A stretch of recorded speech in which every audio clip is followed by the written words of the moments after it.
നമസ്കാരം. എല്ലാവർക്കും എൻ്റെ പുതിയ വീഡിയോയിലേക്ക് സ്വാഗതം. ഇന്നത്തെ വീഡിയോയിൽ ഞാൻ ഡിസ്കസ് ചെയ്യുന്നത് Calicut university 4 year UG third semester ഇംഗ്ലീഷിലെ വാല്യൂ ആഡഡ് കോഴ്സായ framing values literary and cultural narratives for commerce and management എന്ന പേപ്പറാണ്. ഇതിലെ ആദ്യത്തെ ചാപ്റ്റർ ആയിട്ടുള്ള പ്രിയാമ്പിൾ ആണ് ഇന്ന് ഡിസ്കസ് ചെയ്യുന്നത്. പ്രിയാമ്പിൾ എന്ന് വെച്ചാൽ ആമുഖം എന്നാണ് അർത്ഥം. അപ്പൊ ഇന്ത്യൻ കോൺസ്റ്റിറ്റ്യൂഷന്റെ ആമുഖത്തെ പറ്റിയിട്ടാണ് ഈ ഒരു പാഠം ചർച്ച ചെയ്യപ്പെടുന്നത്. അപ്പൊ നമ്മള് ഇന്ത്യൻ ഭരണഘടനയുടെ ആമുഖത്തെ പറ്റിയിട്ട് ചെറിയൊരു ഇൻട്രൊഡക്ഷൻ ആണ് പറയാൻ പോകുന്നത്. യഥാർത്ഥ ആമുഖം ഇതിനു ശേഷം നമുക്ക് ഡിസ്കസ് ചെയ്യാം. The constitution is the supreme law of India. ഇന്ത്യയുടെ പരമോന്നത നിയമമാണ് ഭരണഘടന എന്ന് പറയുന്നത്. The Republic is governed in terms of the Constitution, which was adopted by the Constituent Assembly on 26th November 1949 and came into force on 26th January 1950. അപ്പോൾ 1949 November 26-നാണ് ഭരണഘടനാ assembly അല്ലെങ്കിൽ constituent assembly ഈ ഭരണഘടനയെ അംഗീകരിക്കുകയും 1950 ജനുവരി 26-ന് പ്രാബല്യത്തിൽ വരികയും ചെയ്തോട് കൂടിയിട്ടാണ് ഇന്ത്യ ഒരു റിപ്പബ്ലിക് രാജ്യമായിട്ട് രൂപം കൊണ്ടെന്ന് പറയണം. 1949 നവംബർ 26-നാണ് ഭരണഘടനാ അസംബ്ലി അംഗീകരിച്ചത്. അത് പിന്നീട് പ്രാബല്യത്തിൽ വരുന്നത് പിന്നെയും ഒരു വർഷം കഴിഞ്ഞിട്ട് 1950 ജനുവരി 26-നാണെന്ന് പറയണം. അതുകൊണ്ടാണ് നവംബർ 26 കോൺസ്റ്റിറ്റ്യൂഷൻ ഡേ ആയിട്ട് ആചരിക്കുന്നത്. അപ്പൊ അതേസമയം ഇന്ത്യ ഒരു റിപ്പബ്ലിക്കായി മാറിയതിനാൽ ജനുവരി 26 റിപ്പബ്ലിക് ഡേ ആയിട്ട് ആചരിക്കുന്നുണ്ട്. അപ്പൊ സ്വന്തമായിട്ട് നിയമ സംവിധാനം നിലവിൽ വരുന്ന രാജ്യങ്ങളാണ് റിപ്പബ്ലിക് എന്ന് പറയുന്നത്. At the time of its adoption the constitution contain 395 articles and 8 schedules. അങ്ങനെ ഭരണഘടന നിലവിൽ വരുന്ന സമയത്ത് 395 ആർട്ടിക്കിളുകൾ അല്ലെങ്കിൽ അനുച്ഛേദങ്ങളും 8 ഷെഡ്യൂളുകളും ഉണ്ടായിരുന്നു പറയണം. ഭരണഘടന നിലവിൽ വരുന്ന സമയത്ത് ഇന്ത്യൻ ഭരണഘടനയിൽ 395 ആർട്ടിക്കിളുകളും 22 പാർട്ടുകളും 8 ഷെഡ്യൂളുകളുമായിട്ടുണ്ടായിരുന്നത്. പക്ഷെ ഇപ്പൊ അത് ഒരുപാട് അമെന്റ്മെന്റുകൾ നിയമങ്ങൾ ഭേദഗതി വരുത്തി ഇപ്പോ 448 ആർട്ടിക്കിളുകളും 25 പാർട്സുകളും 12 ഷെഡ്യൂളുകളായിട്ട് മാറിയിട്ടുണ്ട്. അപ്പൊ ഇന്ത്യൻ ഭരണഘടന കാലഘട്ടത്തിനനുസരിച്ച് ഓരോ നിയമത്തിനും ഭേദഗതി വരുത്തി അത് ഇങ്ങനെ വികസിച്ച് വന്നുകൊണ്ടിരിക്കുന്നുണ്ട്. Dr. Bhim Rao Ambedkar is regarded as the chief architect of the Indian Constitution. Doctor Bhimrao Ambedkar അല്ലെങ്കിൽ ഡോക്ടർ BR അംബേദ്കർ ആണ് ഇന്ത്യൻ ഭരണഘടനയുടെ മുഖ്യ ശില്പിയായിട്ട് കരുതുന്നത്. Doctor Rajendra Prasad, the first president of India, became the first person to sign the Constitution of India. ഇന്ത്യയുടെ ആദ്യത്തെ president ആയിട്ടുള്ള doctor Rajendra Prasad ആണ് ആദ്യമായിട്ട് ഇന്ത്യൻ ഭരണഘടനയിൽ ഒപ്പുവെച്ച വ്യക്തി. It is the largest written constitution of the world. അതുകൊണ്ട് തന്നെയാണ് ഇന്ത്യൻ ഭരണഘടന ലോകത്തിലെ ഏറ്റവും വലിയ എഴുതപ്പെട്ട ലിഖിത ഭരണഘടനയായിട്ട് കരുതപ്പെടുന്നത്. It took 2 years, 11 months and 18 days to complete the final draft. അപ്പൊ ഇത് പൂർത്തിയാക്കാനായിട്ട് ഇന്ത്യൻ ഭരണഘടന പൂർത്തിയാക്കാനായിട്ട് 2 വർഷവും 11 മാസവും 18 ദിവസം എടുത്തു എന്ന് പറയണം.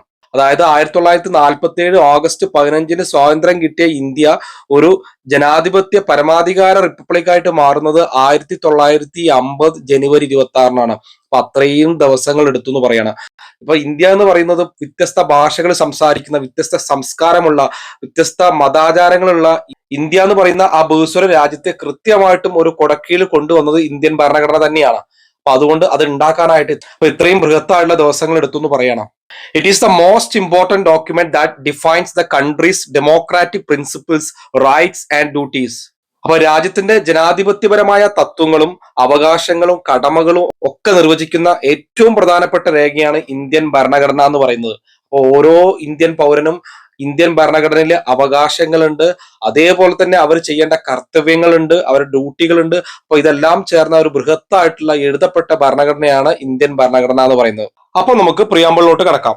The preamble to the Indian Constitution serves as the foundational statement that encapsulates the essence and guiding principles of the nation's legal framework. അപ്പൊ രാജ്യത്തിന്റെ നിയമപരമായിട്ടുള്ള എല്ലാ ഫ്രെയിംവർക്കുകളും, എല്ലാ ചട്ടക്കൂടിന്റെ എല്ലാ മാർഗനിർദ്ദേശ തത്വങ്ങളും ഉൾക്കൊള്ളുന്ന അടിസ്ഥാനപരമായിട്ടുള്ള ഒരു പ്രസ്താവനയാണ് ഇന്ത്യൻ ഭരണഘടനയുടെ ആമുഖം എന്നാണ് പറയുന്നത്. എൻകാപ്സുലേറ്റ്സ് എന്ന് വെച്ചാൽ സംക്ഷിപ്ത രൂപം, ചെറിയ രൂപം. അപ്പൊ ഇന്ത്യൻ ഭരണഘടന എന്താന്ന് നമ്മൾ മുഴുവൻ വായിച്ചു നോക്കണ്ട, അതിനകത്ത് ഈ ഒരു ആമുഖത്തിൽ തന്നെ കൃത്യമായിട്ട് എഴുതി വെച്ചിട്ടുണ്ട്. Adopted on January 26, 1950. 1950 ജനുവരി 26-നാണ് ഈ ആമുഖം അംഗീകരിച്ചുള്ളതെന്ന് പറയണം. The preamble is a powerful declaration of the values that underpin the Indian Republic, reflecting the aspirations and beliefs of its people. അപ്പൊ ഇന്ത്യൻ റിപ്പബ്ലിക്കിന് അടിസ്ഥാനമായിട്ടുള്ള മൂല്യങ്ങളെ കുറിച്ചിട്ടുള്ള ശക്തമായിട്ടുള്ള ഒരു പ്രഖ്യാപനമാണ് ഈ ഒരു ആമുഖം എന്ന് പറയുന്നത്. Reflecting the aspirations and beliefs of its people. Aspiration എന്ന് വെച്ചാൽ ജനങ്ങളുടെ ഈ അഭിലാഷങ്ങൾ, ബിലീഫ് എന്ന് വെച്ചാൽ വിശ്വാസങ്ങൾ. അപ്പൊ ജനങ്ങളുടെ അഭിലാഷങ്ങളും വിശ്വാസങ്ങളും ഈ ഒരു ഭരണഘടനയുടെ ആമുഖത്തിൽ പ്രതിഫലിക്കുന്നുണ്ടെന്ന് പറയണം. It lace down the vision of A sovereign socialist secular and democratic nation. Sovereign എന്ന് വെച്ചാൽ പരമാധികാരം. ഇന്ത്യൻ ഭരണഘടനയെ കൃത്യമായിട്ട് നിർവചിക്കുന്നത് എ സോവറിൻ, സോവറിൻ എന്ന് വെച്ചാൽ പരമാധികാരം, സോഷ്യലിസ്റ്റ്, സെക്യുലർ, സെക്യുലർ എന്ന് വെച്ചാൽ മതേതരത്വം, ആൻഡ് ഡെമോക്രാറ്റിക്, ഡെമോക്രാറ്റിക് എന്ന് വെച്ചാൽ ജനാധിപത്യം. അപ്പൊ ഇന്ത്യയെ പറ്റി കൃത്യമായിട്ട് അവിടെ പറയുന്നുണ്ട്. ഇന്ത്യ എങ്ങനത്തെ രാജ്യമാണ്? ഇന്ത്യ ഒരു പരമാധികാര സോഷ്യലിസ്റ്റ് മതേതരത്വ ജനാധിപത്യ രാഷ്ട്രമാണെന്നാ പറയുന്നത്. It lace down the vision of A sovereign socialist secular and democratic nation establishing a coherent framework within which the constitution operates. Coherent framework എന്ന് വെച്ചാൽ ഏകീകൃതമായിട്ടുള്ള ഒരു ചട്ടക്കൂട്. അപ്പോ ഈ പറയുന്ന ഇന്ത്യൻ ഭരണഘടനയെ കൃത്യമായിട്ട് ഒരു പരമാധികാര സോഷ്യലിസ്റ്റ് മതേതരത്വ ജനാധിപത്യ രാഷ്ട്രം എന്ന് കൃത്യമായിട്ട് ഡിഫൈൻ ചെയ്യുന്നുണ്ട്. ഒരു ഏകീകൃത ചട്ടക്കൂടിനകത്താണ് ഇന്ത്യൻ ഭരണഘടന പ്രവർത്തിക്കുന്നതെന്ന് പറയണം. ആദ്യത്തെ ഈ ഒരു പാരഗ്രാഫിനകത്ത് ഇന്ത്യൻ ഭരണഘടന എന്താന്ന് വളരെ വ്യക്തമായിട്ട് ഡിഫൈൻ ചെയ്യുന്നുണ്ട്. The preamble outlines the objectives that the framers of the constitution aim to achieve justice, liberty, equality and fraternity. Indian ഭരണഘടനയുടെ ശില്പികൾ ലക്ഷ്യമിട്ട പ്രധാനപ്പെട്ട കാര്യങ്ങൾ എന്തൊക്കെയാണ്? ജസ്റ്റിസ്, ജസ്റ്റിസ് എന്ന് വെച്ചാൽ നീതി, ലിബർട്ടി എന്ന് വെച്ചാൽ സ്വാതന്ത്ര്യം, ഇക്വാലിറ്റി എന്ന് വെച്ചാൽ സമത്വം, ഫ്രട്ടേണിറ്റി എന്ന് വെച്ചാൽ സാഹോദര്യം. അപ്പോ നീതി, സ്വാതന്ത്ര്യം, സമത്വം, സാഹോദര്യം എന്നിവയാണ് ഭരണഘടനയുടെ ലക്ഷ്യങ്ങളായിട്ട് ശില്പികൾ മുന്നോട്ട് വെക്കുന്നതാണ് ആമുഖം പറയുന്നത്. Each of these ideals is integral to the democratic ethos of India and serves to ensure the protection of rights and promotion of social welfare among its citizens. ഇവിടെ പറയുന്നത് വെച്ചാൽ ഈച്ച് ഓഫ് ദീസ് ഐഡിയൽസ്, അപ്പൊ ഈ ഒരു ആശയങ്ങൾ എന്ന് പറയുന്നത് is integral, വളരെ അവിഭാജ്യമായിട്ടുള്ള ഒരു ഘടകമാണെന്ന് പറയാണ്, പ്രധാനപ്പെട്ട ഒരു കാര്യമാണെന്ന് പറയാണ്. To the democratic ethos, ethos എന്ന് വെച്ചാൽ ധാർമ്മികത. അപ്പൊ പറഞ്ഞു വെക്കുന്ന എന്താണ്? ഈ ഒരു ആശയങ്ങൾ എന്ന് പറയുന്നത് ജനാധിപത്യ ഇന്ത്യയുടെ ധാർമ്മികതയുടെ അവിഭാജ്യ ഘടകങ്ങളാണെന്നാ പറയുന്നത്.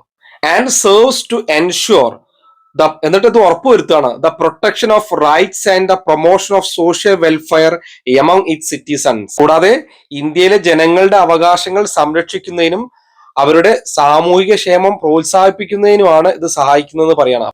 അപ്പൊ ജനങ്ങളുടെ അവകാശ സംരക്ഷണത്തിനും അവരുടെ സാമൂഹികമായിട്ടുള്ള ക്ഷേമത്തിനെ പ്രോത്സാഹിപ്പിക്കാനൊക്കെയാണ് ഇത്തരത്തിലുള്ള ഈ ആമുഖത്തിൽ പറഞ്ഞു വെക്കുന്ന നീതി, സ്വാതന്ത്ര്യം, സമത്വം, സാഹോദര്യം എന്നുള്ള കാര്യങ്ങൾ ഭരണഘടനയുടെ ആമുഖം മുന്നോട്ട് വെക്കുന്നത്. സോഷ്യൽ വെൽഫെയർ എന്ന് വെച്ചാൽ സാമൂഹ്യ ക്ഷേമം എന്നാണ് അർത്ഥം. The emphasis on justice.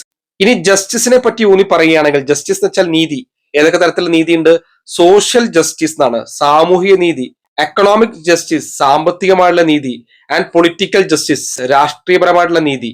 അപ്പൊ നമുക്ക് സാമൂഹികമായിട്ടുള്ള പ്രശ്നങ്ങൾ ഉണ്ടെങ്കിൽ അതിനുള്ള നീതി ഭരണഘടനയിലുണ്ട്. അപ്പൊ സാമ്പത്തികമായിട്ട് നമുക്ക് എന്തെങ്കിലും നീതി കിട്ടേണ്ട ആവശ്യം ഉണ്ടെങ്കിൽ അതും ഭരണഘടനയിലുണ്ട്.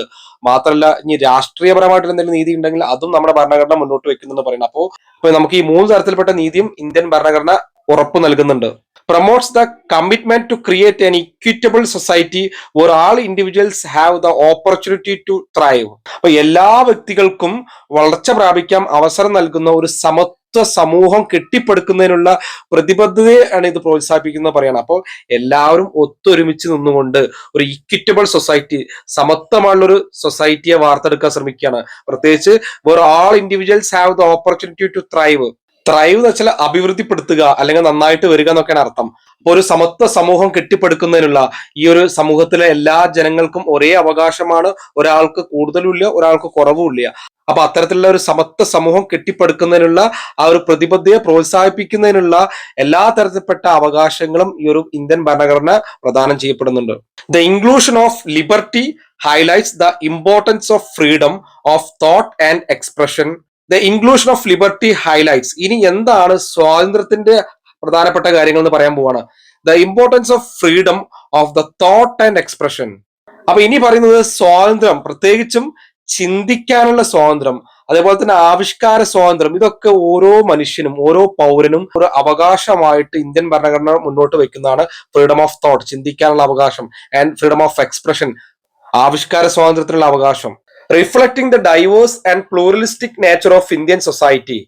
റിഫ്ലക്ട് എന്ന് വെച്ചാൽ പ്രതിഫലിപ്പിക്കുക. അപ്പൊ അത് പ്രതിഫലിപ്പിക്കുന്ന എന്താണ്?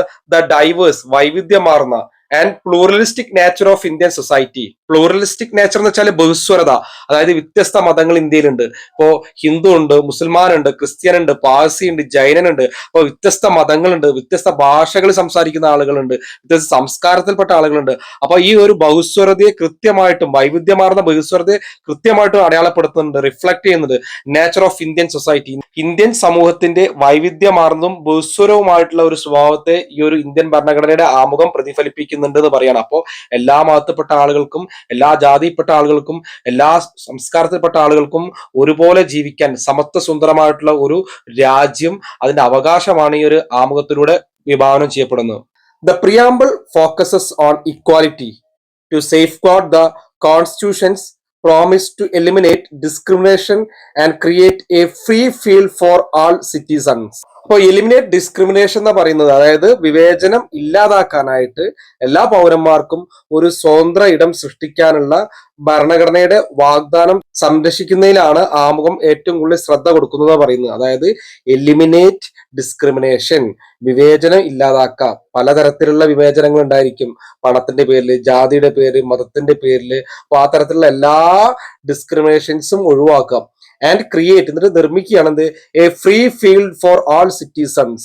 എല്ലാ പൗരന്മാർക്കും എ ഫ്രീ ഫീൽഡ് ആണ്, അതായത് എല്ലാ പൗരന്മാർക്കും ഒരു സ്വതന്ത്ര ഇടം സൃഷ്ടിക്കാനാണ് ഭരണഘടന കൂടുതലായിട്ട് ശ്രദ്ധ കൊടുക്കുന്നത് പറയുന്നത്. The concept of fraternity aims to foster a spirit of unity and harmony. ഇനി പറയാൻ പോകുന്നത് ഫ്രട്ടേണിറ്റിയെ പറ്റിയിട്ടാണ്, അതായത് സാഹോദര്യത്തെ പറ്റിയിട്ടാണ്. അപ്പോ സാഹോദര്യം എന്ന് പറയുന്നത് spirit of unity and harmony എന്നാണ്. അപ്പൊ രണ്ടും ഏകദേശം ഒന്ന് തന്നെയാണ്, ഒത്തൊരുമ അല്ലെ.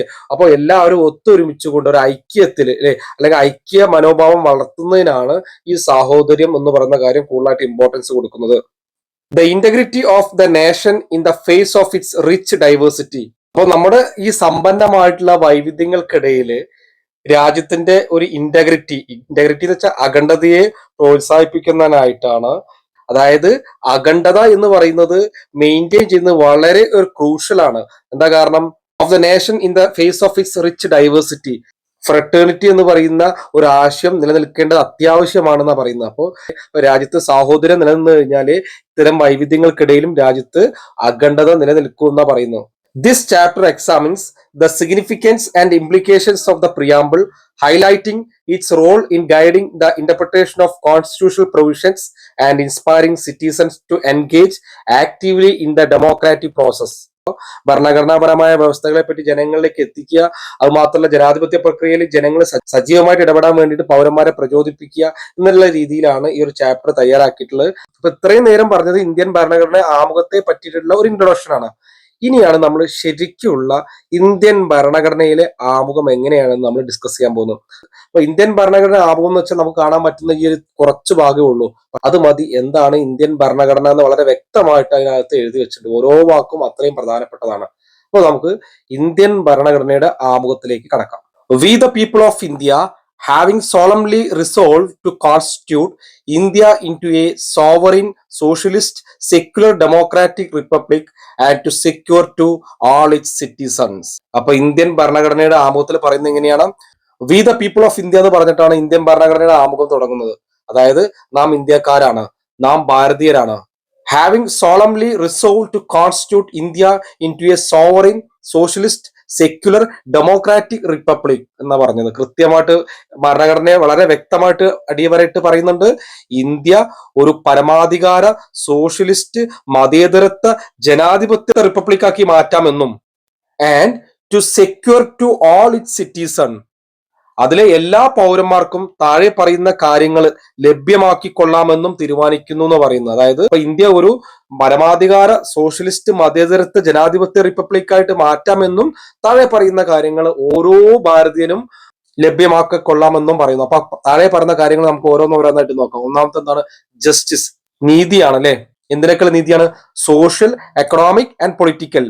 സാമൂഹികവും സാമ്പത്തികവും രാഷ്ട്രീയവുമായ നീതി. ഇതാണ് ഒന്നാമത്തെ കാര്യം ഇന്ത്യൻ സിറ്റിസണ് ഓഫർ ചെയ്യുന്ന കാര്യം. രണ്ടാമത്തോ ലിബർട്ടിയാണ്, സ്വാതന്ത്ര്യമാണ്. എന്തിനൊക്കെ?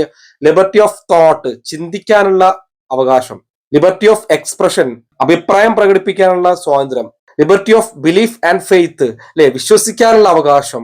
ആൻഡ് വർഷിപ്പ്, ആരാധിക്കാനുള്ള അവകാശം. അപ്പൊ ആദ്യം പറഞ്ഞത് സാമൂഹികവും സാമ്പത്തികവും രാഷ്ട്രീയമായ നീതി ഉറപ്പു നൽകുന്നുണ്ട്. രണ്ടാമതോ ചിന്തിക്കാനും അഭിപ്രായം പ്രകടിപ്പിക്കാനും വിശ്വസിക്കാനും ആരാധിക്കാനുള്ള സ്വാതന്ത്ര്യം നൽകുന്നതാണ് പറയുന്നത്. അതായത് ഇഷ്ടമുള്ള മതത്തെ വിശ്വസിക്കാനും ഇഷ്ടമുള്ള മതത്തെ ആരാധിക്കാനും ഇഷ്ടമുള്ള കാര്യം ചിന്തിക്കാനും ഇഷ്ടമുള്ള കാര്യങ്ങൾ അഭിപ്രായം പ്രകടിപ്പിക്കാനും ഒക്കെ ഇന്ത്യൻ ഭരണഘടന ഓരോ സിറ്റിസനും അവകാശം നൽകുന്നുണ്ട്. ഈ മൂന്നാമത്തതോ ഇക്വാലിറ്റിയാണ്, സമത്വമാണ്. Equality of status and opportunity and to promote among them all. അതായത് എല്ലാ സ്ഥാനത്തിനും അവസരത്തിനും ഉള്ള സമത്വമാണ് ഇവിടെ ഉറപ്പു നൽകുന്നത്. Next fraternity. ഫ്രട്ടേണിറ്റി എന്ന് വെച്ചാൽ സാഹോദര്യം.